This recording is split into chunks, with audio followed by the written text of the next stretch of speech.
लड़ाई होती नहीं है।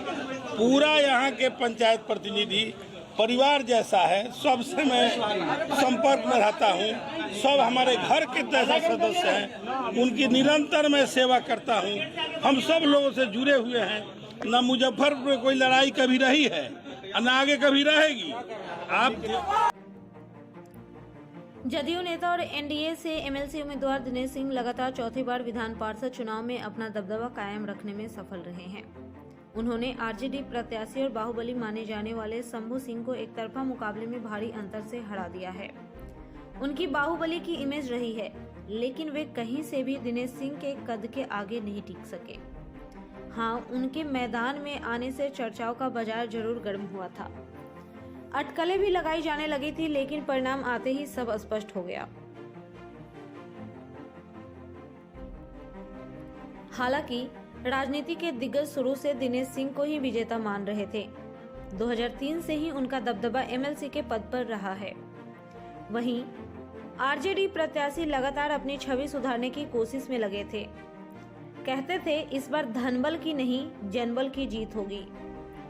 वह लगातार क्षेत्र में घूम घूम कर प्रचार प्रसार करने के साथ जनप्रतिनिधियों से समर्थन मांग रहे थे, खूब प्रेस कॉन्फ्रेंस कर रहे थे, लेकिन इसका कोई फायदा उन्हें नहीं मिला।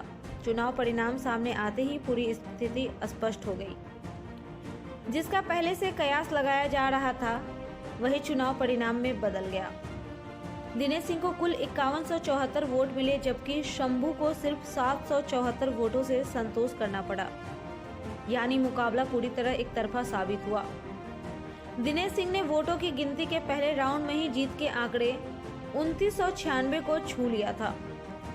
शंभू उनके आसपास भी नहीं फटक पाए।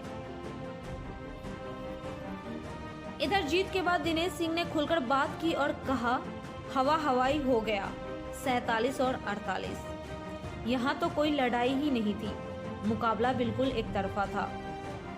यहाँ तो निर्विरोध चुनाव होना चाहिए था। आज से नहीं, 2003 से यही हो रहा है। किसी न किसी को लाकर लड़ा देते हैं कि पार्टी की इज्जत का सवाल है। उम्मीदवार तक नहीं मिलता है, प्रस्तावक भी नहीं मिलता है। देख लीजिए, पूरे बिहार भर में सबसे पहले परिणाम यहाँ पर आया है और सबसे अधिक वोटों से जीत हुई है। इसके लिए सभी जनप्रतिनिधियों को दिल से धन्यवाद। लड़ाई होती नहीं है। पूरा यहाँ के पंचायत प्रतिनिधि परिवार जैसा है, सबसे मैं संपर्क में रहता हूँ। सब हमारे घर के जैसा सदस्य हैं, उनकी निरंतर मैं सेवा करता हूँ।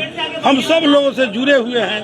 न मुजफ्फरपुर में कोई लड़ाई कभी रही है न आगे कभी रहेगी। भी हमसे मिले हैं, मैंने बराबर यही कहा, नॉमिनेशन के दिन भी कहा कि यहाँ कोई लड़ाई होती नहीं है। पूरा यहाँ के पंचायत प्रतिनिधि परिवार जैसा है, सबसे मैं संपर्क में रहता हूँ। सब हमारे घर के जैसा सदस्य हैं, उनकी निरंतर मैं सेवा करता हूँ। हम सब लोगों से जुड़े हुए हैं। न मुजफ्फरपुर में कोई लड़ाई कभी रही है न आगे कभी रहेगी।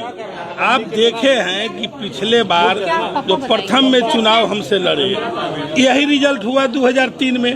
वो दोबारा 9 में नहीं लड़े, मैदान छोड़ के भाग गए। और 9 में जब हम लड़े तो जो हमसे चुनाव लड़े उनका हश्र यही हुआ। फिर 15 में वो नहीं लड़ने आए, 15 में जो हमसे लड़े उनका यही हश्र हुआ। फिर वो नहीं लड़ने आए। फिर अभी जो चुनाव हुआ, फिर नए कैंडिडेट आ गए। यहाँ पार्टी के लोगों को परेशानी होती है, कोई उम्मीदवार नहीं मिलता है, कोई कैंडिडेट नहीं मिलता है, जब प्रस्तावक नहीं मिलता है। ये तो थोड़ा बहुत जो वोट आ गया है वो धोखा का वोट है। हमारे मतदाता, हमारे वार्ड सदस्य, हमारे मुखिया जी बहुत ऐसे हैं जिनको पढ़े लिखे नहीं है, बुझाता नहीं है, वो गए और धोखा से कहीं न कहीं दाब दिए। दिनेश सिंह के सामने इस बार बंदूक भी फेल कर गया। 47 नहीं, क्या 47 फेल किया, क्या 42 है, क्या 48 है, सब देख लिए। सब हवा हवाई में निकल गया जी। बिहार का बारंबार पहला रिजल्ट आता है। अभी आप लोग हैं, कहीं का रिजल्ट हुआ है? बिहार में कहीं का हुआ? पहला रिजल्ट हुआ। और सबसे अधिक वोट से होता है, अधिक से वोट से नहीं होता है, एक तरफा होता है। यहाँ तो निर्विरोध होना चाहिए, लेकिन जबरदस्ती किसी न किसी को धोखे ला करके लड़ा देता है कि पार्टी का इज्जत का सवाल है। ये नहीं कहे कि पार्टी को कैंडिडेट नहीं मिला। यही स्थिति रहती है यहाँ की। यहाँ के सारे जनप्रतिनिधि, सारे वार्ड से लेकर के जिला परिषद तक, माननीय मुखिया जी, माननीय प्रमुख जी, पंचायत समिति के सदस्यगण, नगर निगम के सदस्यगण, महापौर, उप महापौर और विधायक एमपी को, तमाम लोग के पार्टी के लोगों को, हमारे समर्थक को ये चौतरफा बिहार में प्रथम जीत, अधिक वोटों से जिताने के लिए